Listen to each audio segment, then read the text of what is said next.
The first time that I realized things were a little strange and different, like I said, when we were coming back to do dance rehearsal in New York City, there was an understudy, and I heard that there was a girl for everybody, an understudy for everyone, but there was only one for me.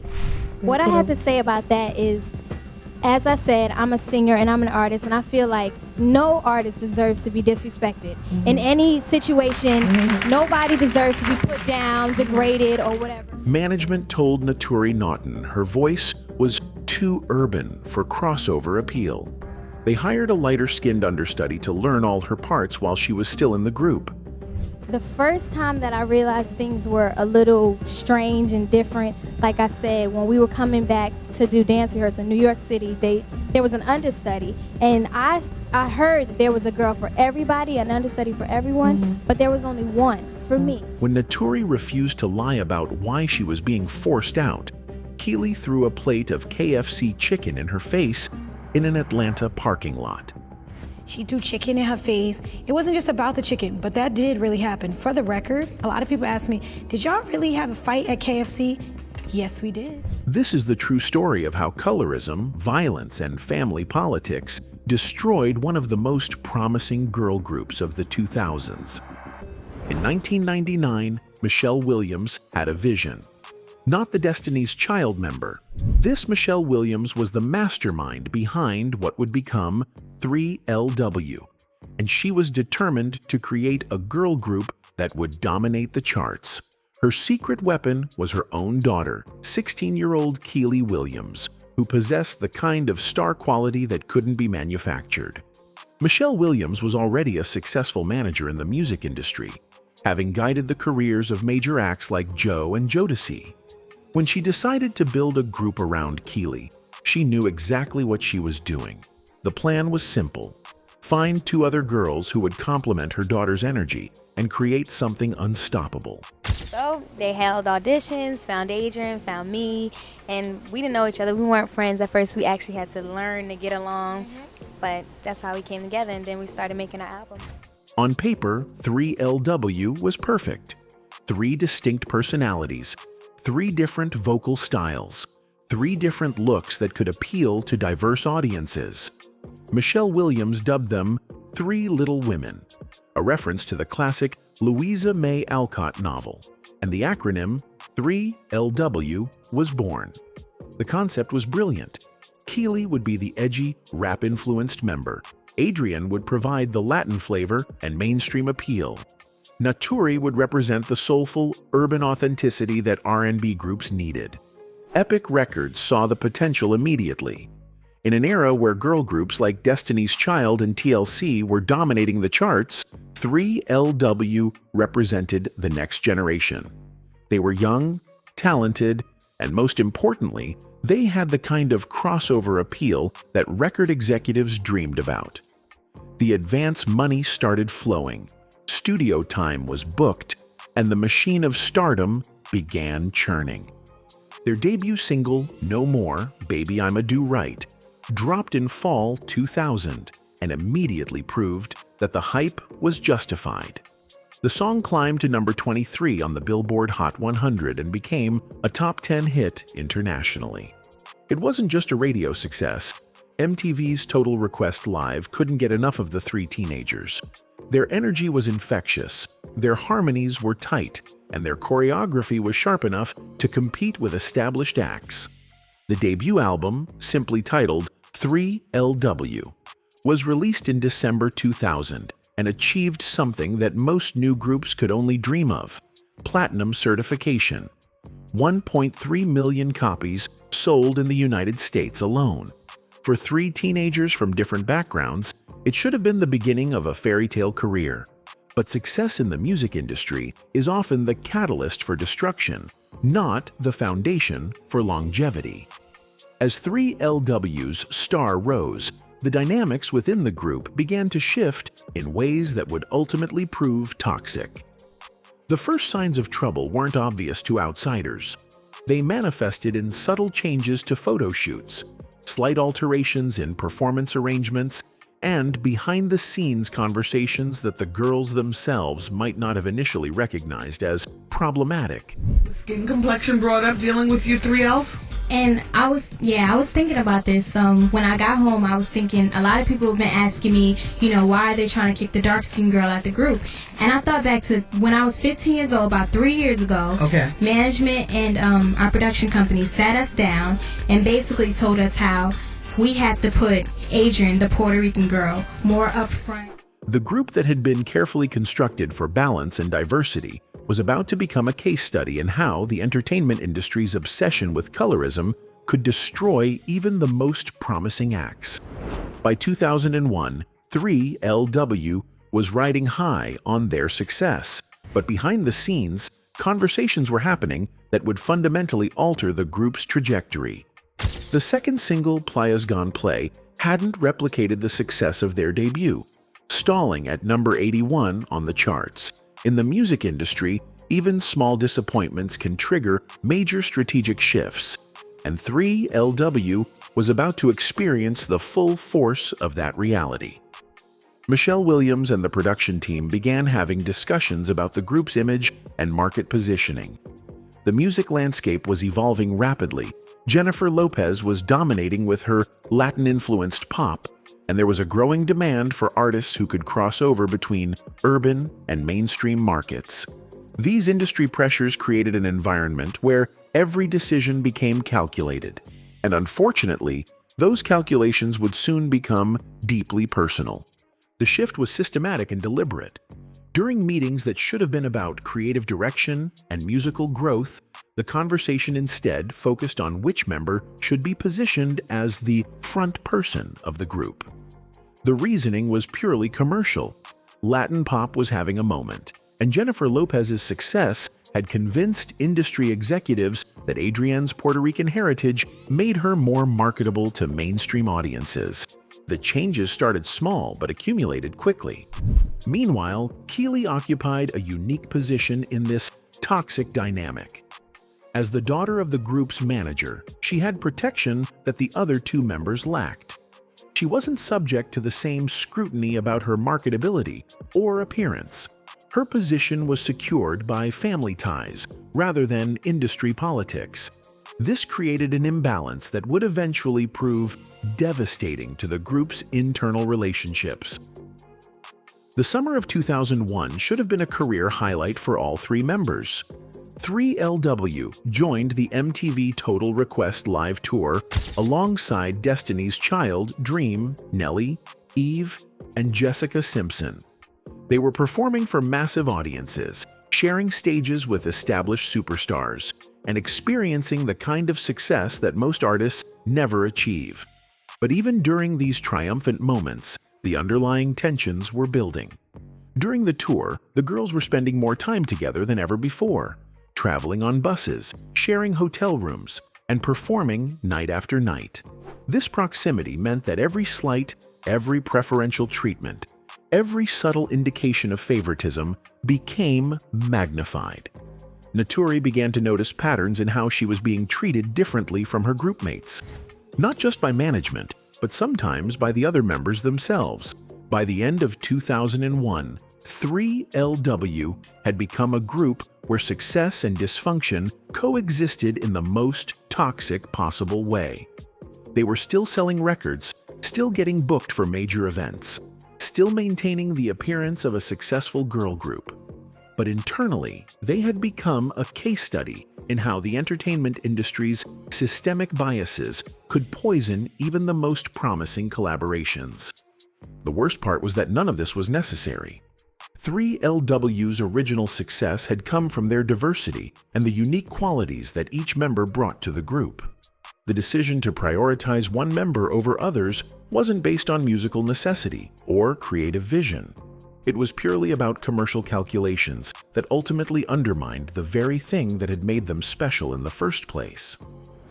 By early 2002, 3LW was preparing for their sophomore album, A Girl Can Mac, which should have been their moment to prove they weren't just one-hit wonders. Instead, the recording process became the battleground where simmering tensions finally erupted into open warfare. The toxic dynamics that had been building for months were about to reach their breaking point. The album sessions revealed just how much the power structure had shifted within the group. Naturi began noticing that her vocal contributions were being minimized in ways that weren't just creative decisions. They were deliberate exclusions. During recording sessions, she would be instructed to step back from leads that she had originally been assigned. Background vocals that she was prepared to sing would mysteriously be given to studio session singers instead. For the past, maybe month, when we were in the studio, Michelle would instruct people That's that. the mother, sister, manager. The manager. And one time I wanted to sing on a background part, a simple background part, and they wouldn't let me sing. They had the vocal producer go in and sing the part. This wasn't just creative disagreement. This was systematic exclusion disguised as artistic choice. Michelle Williams, wearing her dual hat as both group manager and Kiely's mother, was making decisions that appeared to prioritize certain members over others. The conflict of interest was obvious, but there were no safeguards in place to protect Naturi from decisions that seemed designed to diminish her contributions to the group's sound. The psychological warfare escalated when management introduced what they called precautionary measures during rehearsals for their upcoming promotional tour. Each member, they announced, would have an understudy during dance rehearsals, just in case anyone got sick or injured. It sounded reasonable on the surface, but the reality was far more sinister. First time that I realized things were a little strange and different, like I said, when we were coming back to do dance rehearsal in New York City, there was an understudy, and I heard that there was a girl for everybody, an understudy for everyone, but there was only one for me. The understudy herself was a young, brown-skinned woman who had been instructed to learn all of Naturi's choreography, vocal parts, and stage movements. Even Adrian and Kiely initially objected to the understudy arrangement. They could see how cruel and unnecessary it was, and during the early stages, they supported Naturi's concerns about the unfair treatment. But support from her groupmates proved to be temporary and conditional. The turning point came during a series of meetings where management made their intentions explicit. They told Naturi directly that her style and image were no longer fitting with the direction they wanted to take the group. Her voice was too soulful and too urban for the crossover success they were pursuing. They needed someone who could appeal to mainstream audiences without alienating them with excessive urban authenticity. These conversations were happening while 3LW was still promoting their current album and preparing for a major tour.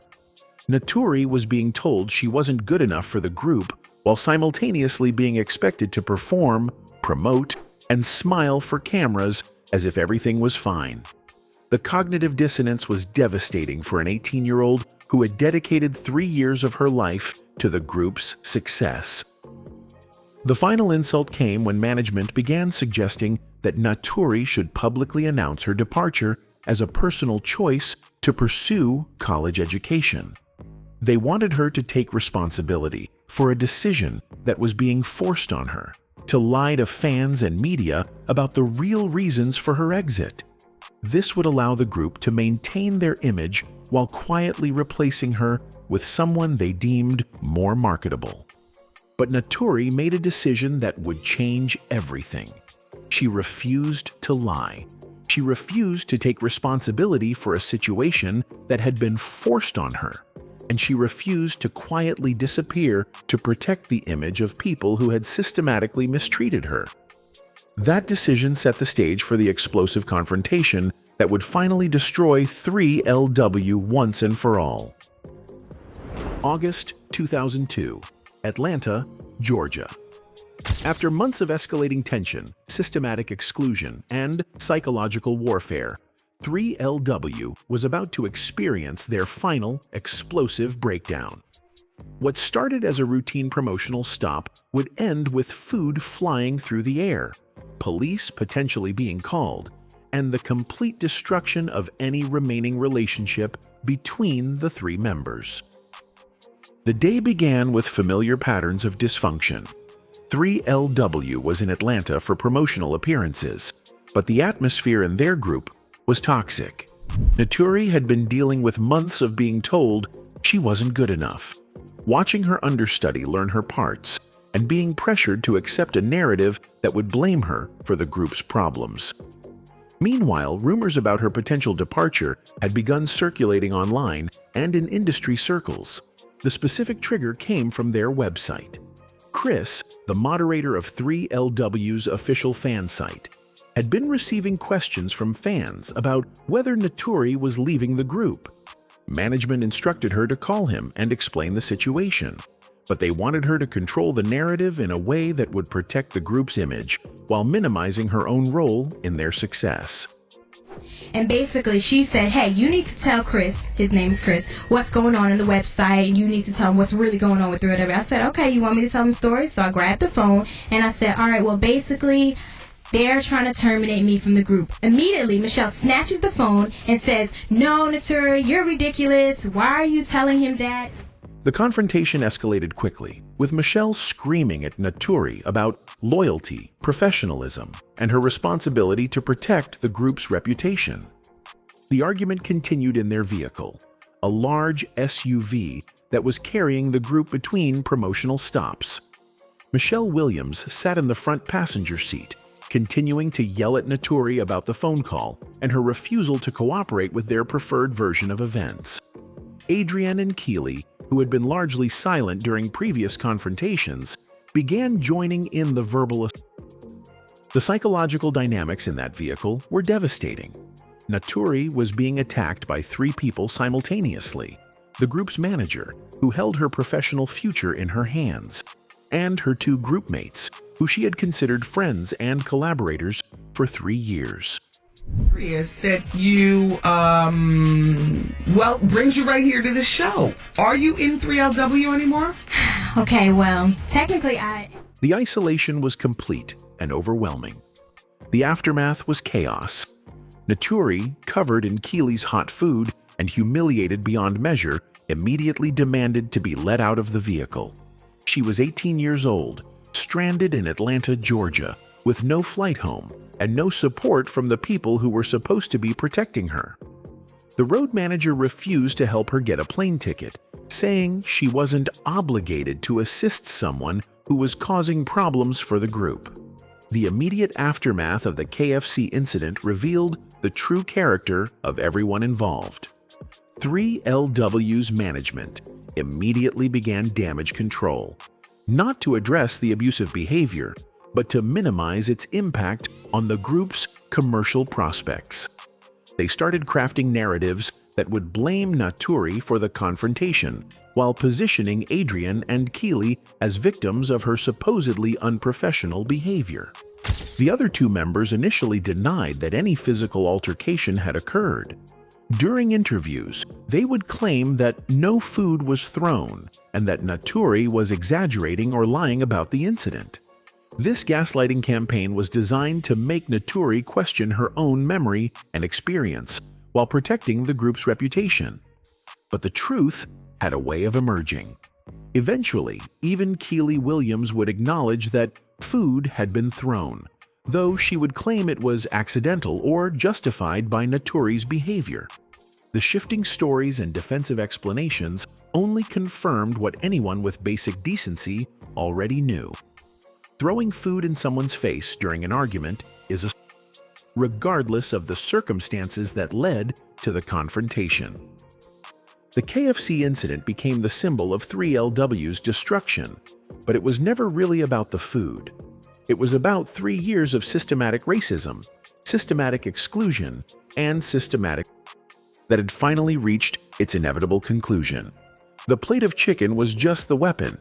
The real violence had been happening in boardrooms and recording studios for months. The days following the KFC incident revealed the true nature of everyone involved in 3LW's story. While Naturi was at home in New Jersey, processing the trauma of what had happened to her, the remaining members and their management team were engaged in a full-scale damage control operation designed to rewrite history and protect their commercial interests. I did not throw a plate of food at Naturi.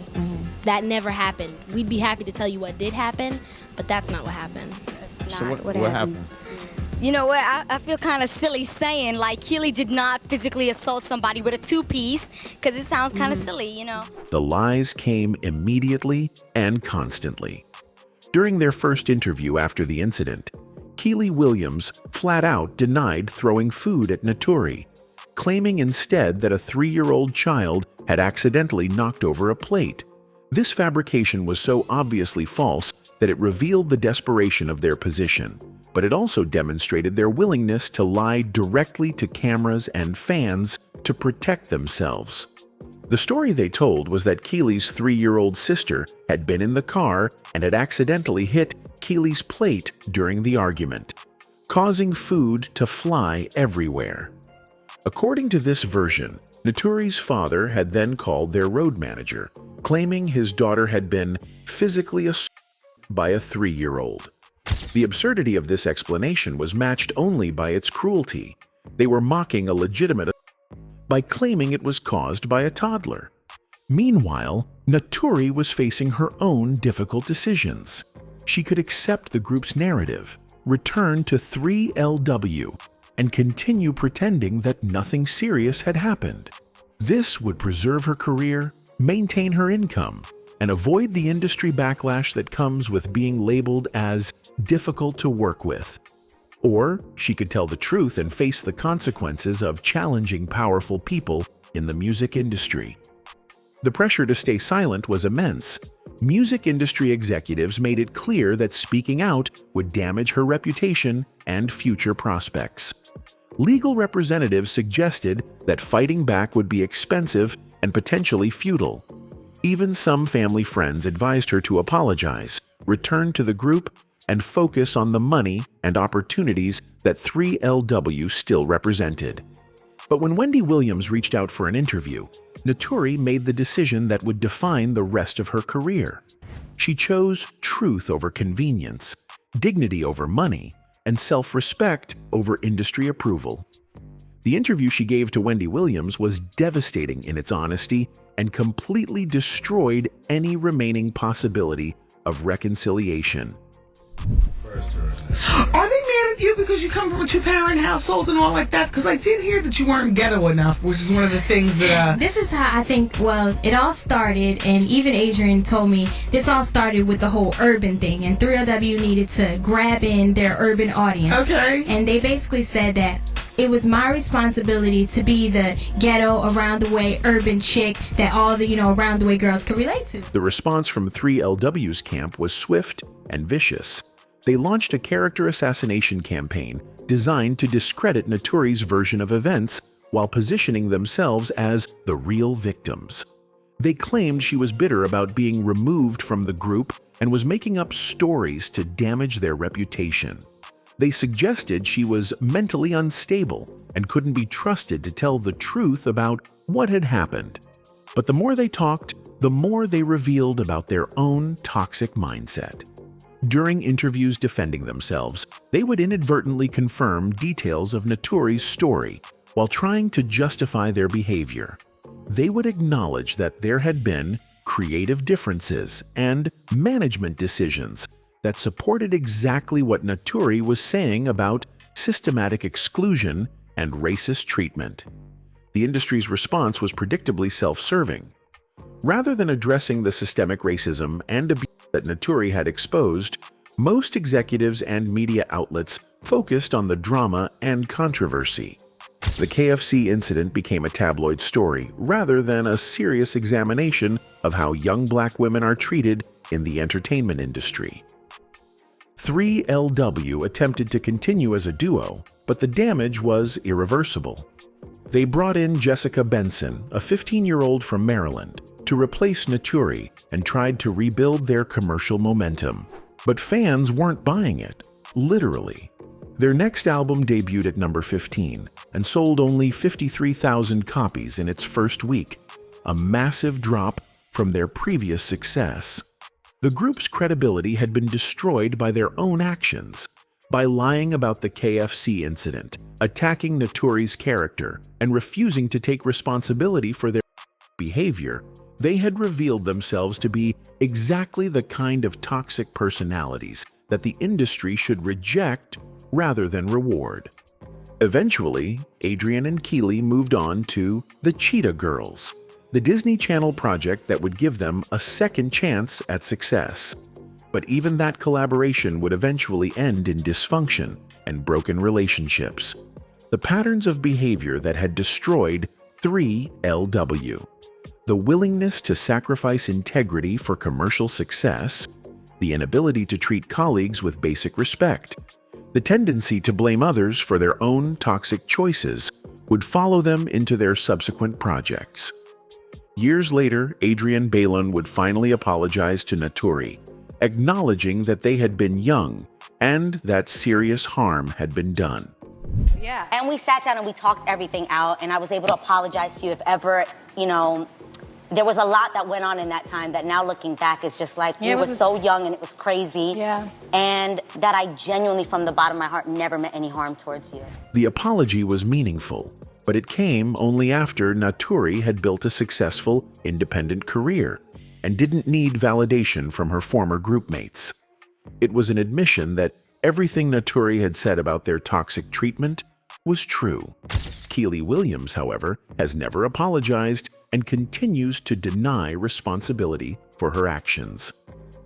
20 years later, Naturi Naughton has built a successful career as an actress, starring in hit shows like Power and proving that talent and integrity can triumph over industry politics. The real tragedy isn't that 3LW broke up, it's that they could have been something special if the people involved had chosen to treat each other with basic human decency.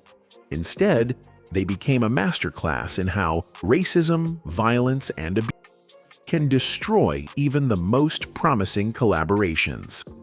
Their music may still play on throwback stations, but their legacy will always be the plate of chicken that flew through the air in an Atlanta parking lot, marking the moment when toxic behavior finally met its inevitable consequences. Anyway, that's it for this video, folks. Bye.